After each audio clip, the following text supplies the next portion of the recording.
Assalamualaikum warahmatullahi wabarakatuh. Ketemu lagi dengan saya. Pada pertemuan yang lalu kita telah membahas tentang pengertian statistika, matematika.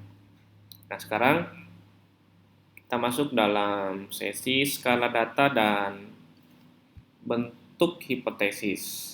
Ya, kita ketahui bersama bahwa dalam dunia statistik itu tolak ukurnya adalah berbasis data. Ya, dan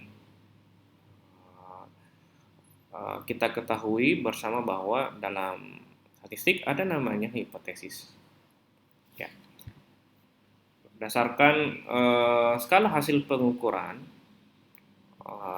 bahwa data itu terbagi menjadi ada namanya data nominal.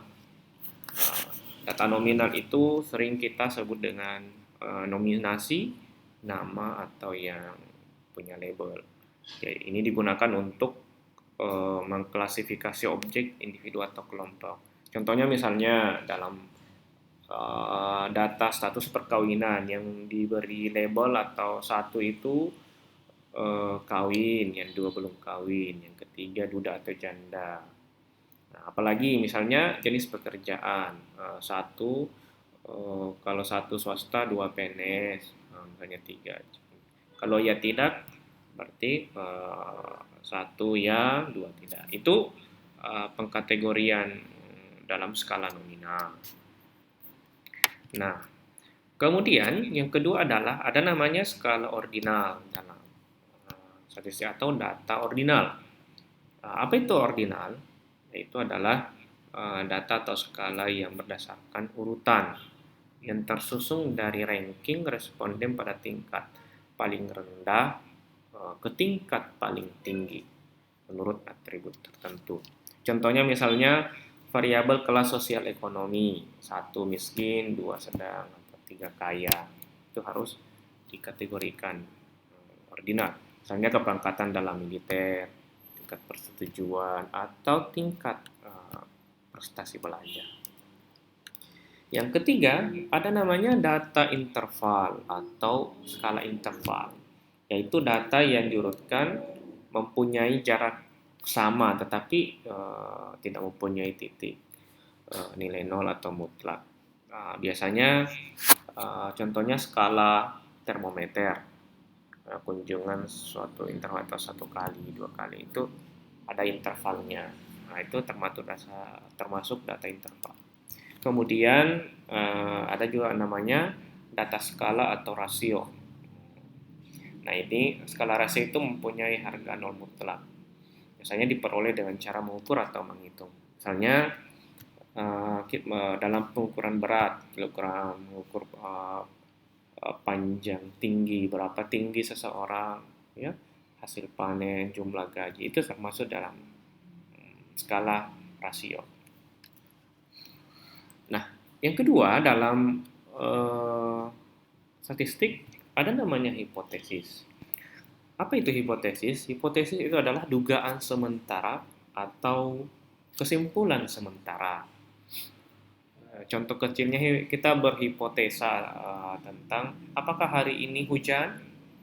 Ya, kalau hari ini hujan berarti mendung. Jika hari ini hujan maka mendung. Ya, misalnya kita dalam penelitian ingin meneliti tentang penelitian tindakan kelas atau action research. Berarti kita berkesimpulan bahwa melalui model kooperatif tipe STAR maka hasil belajar siswa meningkat. Itu termasuk hipotesis tindakan dalam penelitian PTK. Apa sih gunanya hipotesis? Hipotesis itu untuk menyimpulkan sementara. Jadi setelah diteliti bahwa berarti apakah ini benar atau salah nanti hipotesisnya yang kita lakukan. Nah, dalam sesi ada namanya hipotesis deskriptif. Itu misalnya iklim kerja organisasi di instansi X sama dengan 75% dari yang diharapkan. Itu termasuk hipotesis. Misalnya tentang mengetahui iklim kerjanya. Kemudian ada namanya hipotesis asosiatif atau hipotesis asosiasi. Misalnya terdapat hubungan antara gaya kepemimpinan dan iklim kerja organisasi di instansi X. Kemudian ada namanya hipotesis komparatif, itu misalnya menguji tentang perbedaan. Oke. Nah, yang ketiga adalah dalam statistik ada namanya pemilihan teknik statistika. Nah, ini penting. Misalnya untuk karena statistik itu berbasis data, kita ingin menganalisis datanya itu seperti apa. Misalnya untuk di analisis statistik ada dua namanya, ada statistika deskriptif dan statistika inferensial. Kalau statistika deskriptif itu biasanya dalam penelitian kuantitatif. Sedangkan di statistika inferensial itu ada dua, ada statistika parametrik dan non parametrik. Biasanya ini dalam penelitian eksperimen. Nah, statistika deskriptif itu adalah metode statistika untuk mendeskripsikan objek tanpa melakukan generalisasi atau kesimpulan yang berlaku umum. Dia hanya mengungkap fakta sampel.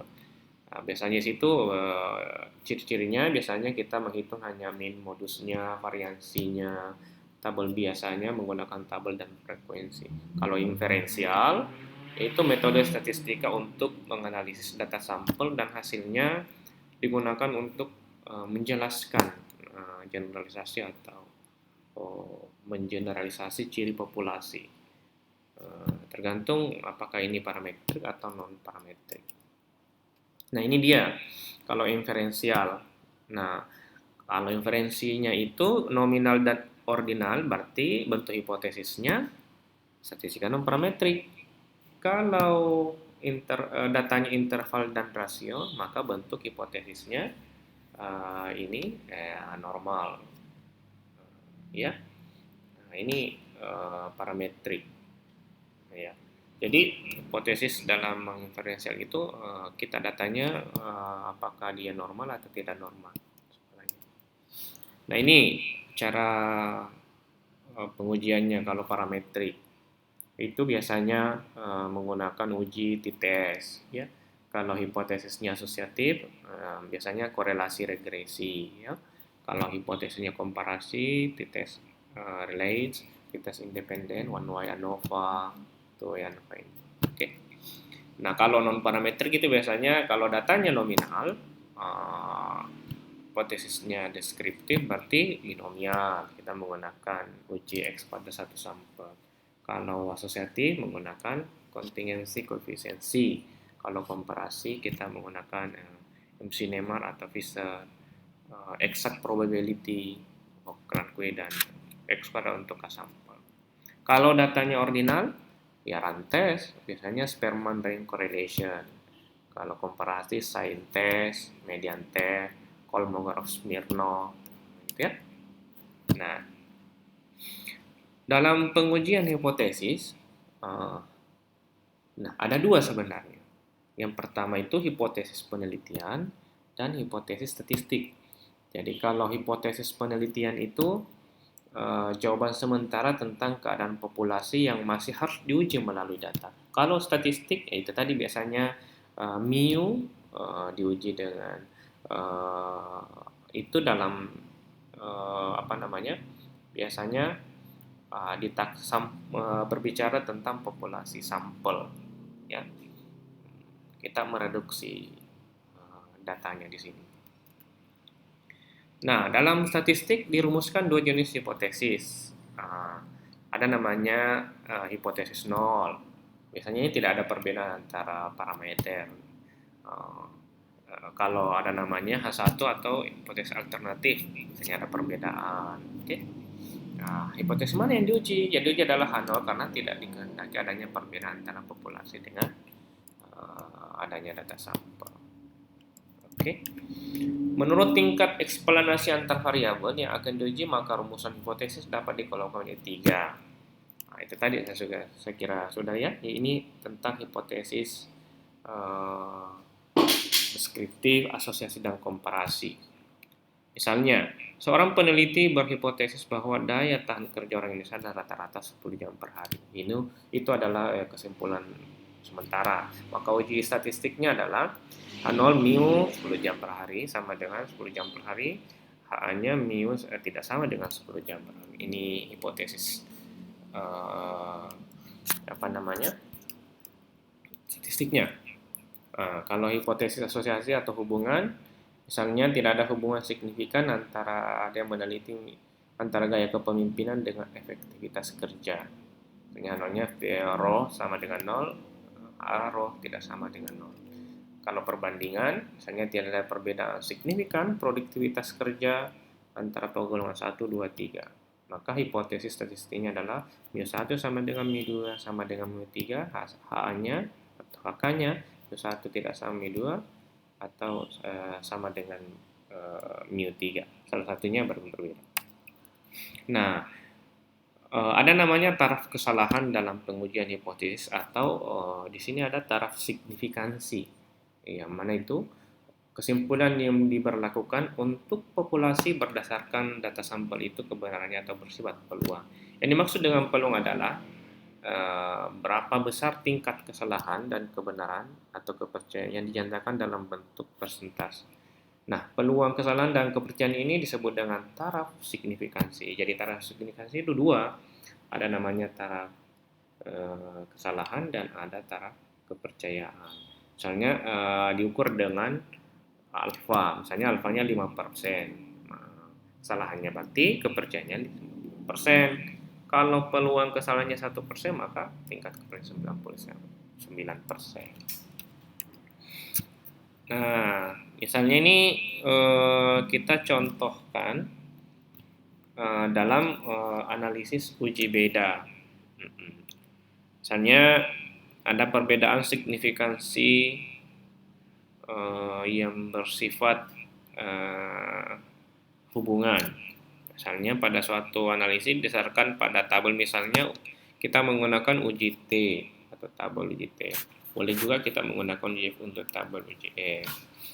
Nah, untuk menguji taraf signifikansi misalnya 1%. Nah, ada dua kesalahan dalam pengujian hipotesis.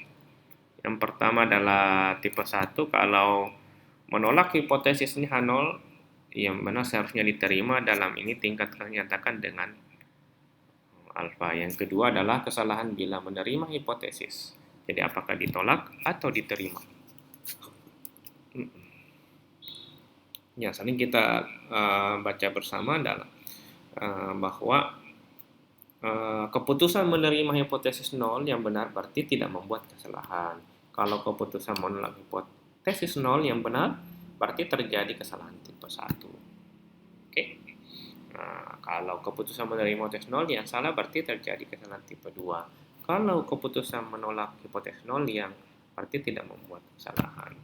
Inilah yang penting yang diuji data berdasarkan kesimpulan sementara yang kita lakukan dalam suatu riset atau dalam penelitian. Oke, mungkin itu saja untuk pertemuan kali ini. Terima kasih. Assalamualaikum warahmatullahi wabarakatuh. Tetap semangat.